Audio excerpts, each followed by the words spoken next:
ಎಲ್ಲರ ಸಲಹುವನು ಇದಕ್ಕೆ ಸಂಶಯವಿಲ್ಲ. ಬೆಟ್ಟದ ತುದಿಯಲ್ಲಿ ಹುಟ್ಟಿರುವ ವೃಕ್ಷಕ್ಕೆ ಕಟ್ಟೆಯನ್ನು ಕಟ್ಟಿ ನೀರೆರೆದವರು ಯಾರು?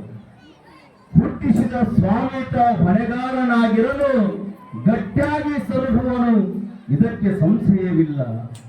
ಅಡವಿ ಒಳಗಾಡುವ ಮೃಗ ಪಕ್ಷಿಗಳಿಗೆಲ್ಲ ಅಡಿಗಡಿಗೆ ಆಹಾರ ವಿತ್ತವನು ಯಾರು? ಕಲ್ಲೊಳಗೆ ಹುಟ್ಟಿರುವ ಕ್ರಿಮಿಕೀಟಗಳಿಗೆಲ್ಲ ಅಲ್ಲಲ್ಲಿ ಆಹಾರ ವಿತ್ತವನು ಯಾರು? ಪುಲ್ಲಲೋಚನೆಗಾಗಿ ನೆಲೆಯಾದಿ ಕೇಶವನು ಎಲ್ಲರನ್ನು ಸಲಹುವನು ಇದಕ್ಕೆ ಸಂಶಯವಿಲ್ಲ. ವೇದಿಕೆಯ ಮೇಲೆ ದೇವ ಸ್ವರೂಪರಾಗಿ ಆಸೀನರಾಗಿರ್ತಕ್ಕಂಥ ನಮ್ಮ ಇಬ್ಬರ ಪೂಜ್ಯರ ಪಾದ ಪದ್ಮಕ್ಕೆ ನನ್ನ ದೀರ್ಘ ದಂಡ ನಮನಗಳನ್ನು ಸಲ್ಲಿಸಿ ತ್ಯಾಗಶ್ರೀಗಳ ನಡೀತಿಲ್ಲ ನಿಮಗೆ ಸರ್. ಎಲ್ಲರ ಪರಿಚಯ ಇದ್ರೆ ಯಾರು ಹೇಳಕ್ ಹೋಗಂಗಿಲ್ಲ, ನಡೀತಿಲ್ಲ. ಆದ್ರೆ ಸಮಯ ಇಲ್ಲ, ಅದಕ್ಕೆ ಮಾತಾಡಕ್ಕೆ ಅದಕ್ಕೆ ಹೆಸರು ಹೇಳಂಗಿಲ್ಲ. ಎಲ್ಲರಿಗೂ ಕೂಡ ಒಂದೇ ಮಾತಲ್ಲಿ ವೇದಿಕೆ ಮೇಲೆ ಇರುವಂತ ಎಲ್ಲರೂ ಕೂಡ ಒಂದೇ ಮಾತಲ್ಲಿ ನನ್ನ ಅನಂತ ಕೋಟಿಯ ನಮನಗಳನ್ನು ಸಲ್ಲಿಸಿ, ವಿಶೇಷವಾಗಿ ನಾಗಸಂಪಿಗೆ ಗ್ರಾಮದಲ್ಲಿ ನಾವು ಮತ್ತು ಪರಮ ಪೂಜ್ಯರು ಬಹಳ ಕಾರ್ಯಕ್ರಮಕ್ಕೆ ಹೋಗಿರ್ತೀವಿ. ಆದ್ರೆ ಹೆಣ್ಣು ಮಕ್ಕಳು ಇಷ್ಟು ಸಂಖ್ಯೆಯಲ್ಲಿ ಇದ್ದಿದ್ದನ್ನ ಈ ಗ್ರಾಮದಲ್ಲಿ ಕಾಣ್ತೀವಿ ಅಂತಂದ್ರೆ ನೀವೆಷ್ಟು ಸಂಸ್ಕೃತರು ಹೆಣ್ಮಕ್ಳು ಅನ್ನೋದನ್ನ ಇವತ್ತು ತೋರಿಸ್ಕೊಡ್ತಾ ಇದ್ದೀವಿ. ಗ್ರಾಮದವರು ಸಂಗೊಳ್ಳಿ ರಾಯಣ್ಣನ ಬಗ್ಗೆ ಭಾಷಣ ಮಾಡಬೇಕು ಅಂತ ಹೊರಟಾಗ ಸಂಗೊಳ್ಳಿ ರಾಯಣ್ಣ ಬಗ್ಗೆ ನಿಮಗೆ ಗೊತ್ತೇ ಇದೆ. ಸಂಗೊಳ್ಳಿ ರಾಯಣ್ಣ ಆಗಸ್ಟ್ 15 ಹುಟ್ಟಿದ, ಸಂಗೊಳ್ಳಿ ರಾಯಣ್ಣ ಜಾನ್ವರಿ 26 ಏರಿಸಿದ. ಆದ್ರೆ ಸಂಗೊಳ್ಳಿ ರಾಯಣ್ಣನ ಜೀವನದ ಮಧ್ಯದಲ್ಲಿ ನಡೆದ ಘಟನೆ ಬೇಕಲ್ಲ, ಎಲ್ಲರೂ ಮಾತಾಡ್ತಾರೆ. ಸಂಗೊಳ್ಳಿ ರಾಯಣ್ಣ ಆಗಸ್ಟ್ 15 ಹುಟ್ಟಿದ, ಜಾನ್ವರಿ 26 ಏರಿಸಿದ. ಆದ್ರೆ ನಡೆದಂತ ಘಟನೆಗಳು ಹೆಂಗ ಸಾಮ್ರಾಜ್ಯ ಕಟ್ಟಿದ ಅನ್ನೋರು ಬೇಕಲ್ಲ. ಒಬ್ಬ ಬಡ ಕುಟುಂಬದಲ್ಲಿ ಹುಟ್ಟಿ ಕುರಿಕಾಯಿಯವರ ಮನೆಯಲ್ಲಿ ಹುಟ್ಟಿದಂತ ಒಬ್ಬ ಸಾಮಾನ್ಯ ಹುಡುಗ ಒಂದು ದೊಡ್ಡ ಸಾಮ್ರಾಜ್ಯದ ಇತಿಹಾಸದಲ್ಲಿ ನಮ್ಮ ಅಮ್ಮ ಮಾತಾಡ ಹೇಳಿದ್ರು. ಇತಿಹಾಸದ ಪುಟಗಳನ್ನ ಓಪನ್ ಮಾಡಿ ನೋಡಿದಾಗ ಇವತ್ತು ದೆಹಲಿಯ ಕೆಂಪು ಕೋಟೆಯಲ್ಲಿ ಹೋಗ್ಬೇಕಾದ್ರೆ ನೋಡ್ರಿ, ಅಲ್ಲಿ ಸ್ಟ್ಯಾಚರ್ ಇರುವ ಸಂಗೊಳ್ಳಿ ರಾಯಣ್ಣನ ಕತ್ತಿಗೆ 1857ರ ಸಿಪಾಯಿ ದಂಗೆ ಏಳೋದಕ್ಕಿಂತ ಮುಂಚಿತವಾಗಿ ಭಾರತ ದೇಶದಲ್ಲಿ ಮೊಟ್ಟ ಮೊದಲಿಗೆ ಸ್ವತಂತ್ರದ ಕಹಳೆಯನ್ನು ಹೊಂದಿದ್ದು ಸಂಗೊಳ್ಳಿ ರಾಯಣ್ಣ ಈ ದೇಶದಲ್ಲಿ. ಕಿತ್ತೂರು ರಾಣಿ ಚೆನ್ನಮ್ಮ, ಕಿತ್ತೂರಿನ ಸಾಮ್ರಾಜ್ಯ ಅನ್ನೋದನ್ನ ಯಾರು ಮರಿಬಾರದು. ಹಾಗಾದ್ರೆ ಹೆಂಗ್ ಸಾಧ್ಯ ಆಯ್ತು?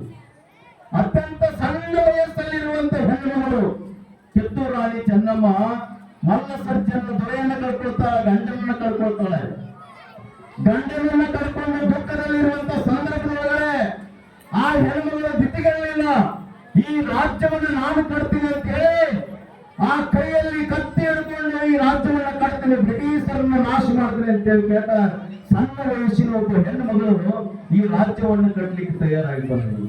ಈ ರಾಜ್ಯವನ್ನು ಕಟ್ಟಕ್ ಬಂದಂತ ಹೆಣ್ಣು ಮಗಳಿಗೆ ನಾನು ಆಸರೆ ಆಗಬೇಕು, ನಾನು ಅವಳ ಮಗನಾಗಿ ನಿಲ್ಲಬೇಕಂತೇಳಿ ನಿಂತ ಯಾರು ಅಂತಂದ್ರೆ ಸಂಗೊಳ್ಳಿ ರಾಯಣ್ಣ. ಈ ರಾಜ್ಯದ ಒಳಗಡೆ ಸಂಗೊಳ್ಳಿ ರಾಯಣ್ಣ ಹೇಗೆ ನಿಂತ? ಸಂಗೊಳ್ಳಿ ರಾಯಣ್ಣ ನಿಮ್ಮೆಲ್ಲ ಹೆಣ್ಮಕ್ಳು ಒಂದು ಸಭೆಯನ್ನ ಕರೀತಾನೆ. ಕಟ್ ಮಾಡಿ ಕ್ಲೈಮ್ಯಾಕ್ಸ್ ಹೇಳ್ತೀನಿ ನಾನು. ಸಂಗೊಳ್ಳಿ ರಾಯಣ್ಣ ಯಾವ ತರನಾಗಿ ಹೆಣ್ಮಕ್ಳನ್ನ ಕರೆದ ಅಂತಂದ್ರೆ, ಬೈಲ್ ಒಂದ್ರದ ಗ್ರಹ ಬಂಧನದಲ್ಲಿ ಕಿತ್ತೂರು ರಾಣಿ ಚೆನ್ನಮ್ಮ ಜೈಲಲ್ಲಿದ್ದಾಳೆ. ಪೂರ್ಣ ಕಥೆ ಹೇಳಿದ್ರೆ ದಿನ ಪೂರ್ತಿ ಬೇಕಾಗುತ್ತೆ. ಮತ್ತೊಂದು ಕ್ಲೈಮ್ಯಾಕ್ಸ್ ಅಷ್ಟೇ ಹೇಳ್ತೀನಿ. ಕಿತ್ತೂರು ರಾಣಿ ಚೆನ್ನಮ್ಮ ಬೈಲ್ ಒಂದರ ಗ್ರಹ ಬಂಧನದಲ್ಲಿದ್ದಾಳೆ. ಸಂಗೊಳ್ಳಿ ರಾಯಣ್ಣ ಹೆಣ್ಮಕ್ಳ ಸಭೆಯನ್ನ ಮಾಡ್ತಾನೆ. ಏನ್ ಕೇಳ್ತಾನೆ ಅಂತಂದ್ರೆ ಸಂಗೊಳ್ಳಿ ರಾಯಣ್ಣ, ಅವ ಈ ದೇಶಕ್ಕೋಸ್ಕರ, ಈ ನಾಡಿಗೋಸ್ಕರ ದುಡಿಯೋದಕ್ಕೆ ನಿಮ್ಮ ಹೊಟ್ಟೆಯಲ್ಲಿರುವಂತ, ನಿಮ್ಮ ಹೊಟ್ಟೆಯಲ್ಲಿ ಹುಟ್ಟಿರುವಂತ ಒಂದು ಗಂಡು ಮಗುವನ್ನ ನನಗೆ ಈ ನಾಡಿಗಾಗಿ ಕೊಡ್ರಿ ಅಂತ ಹೇಳಿ ಕೇಳಕ್ ಬರ್ತಾನ. ಸಭೆ ಮಾಡ್ತಾನ. ಆ ಸಭೆ ಒಳಗಡೆ ಕೇಳ್ತಾನ ರಾಯಣ್ಣ. ಆ ಸಭೆ ಹೆಂಗಿತ್ತು ಅಂತಂದ್ರೆ, ಒಬ್ಬ ಹೆಣ್ಣು ಮಗಳಿಗೆ ಮಕ್ಕಳೇ ಆಗಿರ್ಲಿಲ್ಲ. ಆದ್ರೆ ಸಂಗೊಳ್ಳಿ ರಾಯನಿಗೆ ಏನಾದ್ರೂ ಕೊಡ್ಬೇಕಂತ ಆಸೆ ಇತ್ತು, ಕನಸಿತ್ತು. ಸಂಗೊಳ್ಳಿ ರಾಯನ ಬರೀ ಓಡಿ ಬರ್ತಾರೆ, ರಾಯಣ್ಣ ನನ್ನ ಬಳಿ ಕೊಡ್ಲಿಕ್ಕೆ ನನ್ನ ಹತ್ರ ಏನೂ ಇಲ್ಲ ಕಣೋ, ನನ್ನ ಹತ್ರ ಬಂಗಾರನೂ ಇಲ್ಲ, ಏನೂ ಇಲ್ಲ, ನಾನು ನಿನಗೆ ಏನಾದ್ರೂ ಕೊಡ್ಬೇಕಂತ ಆಸೆ ಐತಿ, ಆದ್ರೆ ಇಲ್ಲ ಅಂತ ಹೇಳ್ಬೇಡ ಅಂತ ಹೇಳ್ತಾಳೆ. ಏನ್ ಮಾಡ್ತಾಳೆ ಅಂತಂದ್ರೆ, ಈ ದೇಶದ ಒಳಗಡೆ, ಈ ರಾಜ್ಯದ ಒಳಗಡೆ ಹೆಣ್ಣು ಮಕ್ಕಳಿಗೆ ವಿಶೇಷವಾಗಿರುವಂತ ವಸ್ತು ಯಾವುದು ಅಂತಂದ್ರೆ ಮಾಂಗಲ್ಯ. ತನ್ನ ಕೊರಳೊಳಗೆ ಇರುವಂತ ಮಾಂಗಲ್ಯದ ಸರವನ್ನ ತೆಗೆದು ಕೈಗೆ ಹಾಕ್ತಾಳೆ ಸಂಗೊಳ್ಳಿ ರಾಯಣಿ ಕೈಗೆ.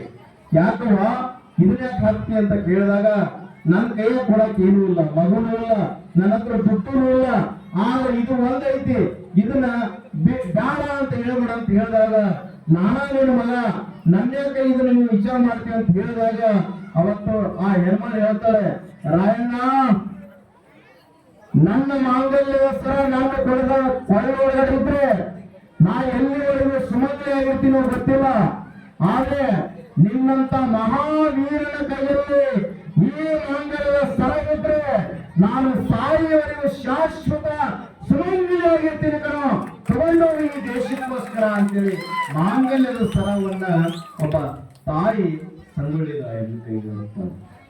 ಇಂಥ ಎಲ್ಲ ಕಷ್ಟ ಘಟನೆಗಳನ್ನ ಸಂಗೊಳ್ಳಿ ರಾಯಣ್ಣ ಜೀವನದ ಕಷ್ಟ ಘಟನೆಗಳನ್ನ ನಾವು ನೆನಪು ಮಾಡ್ಕೊಳ್ಬೇಕು.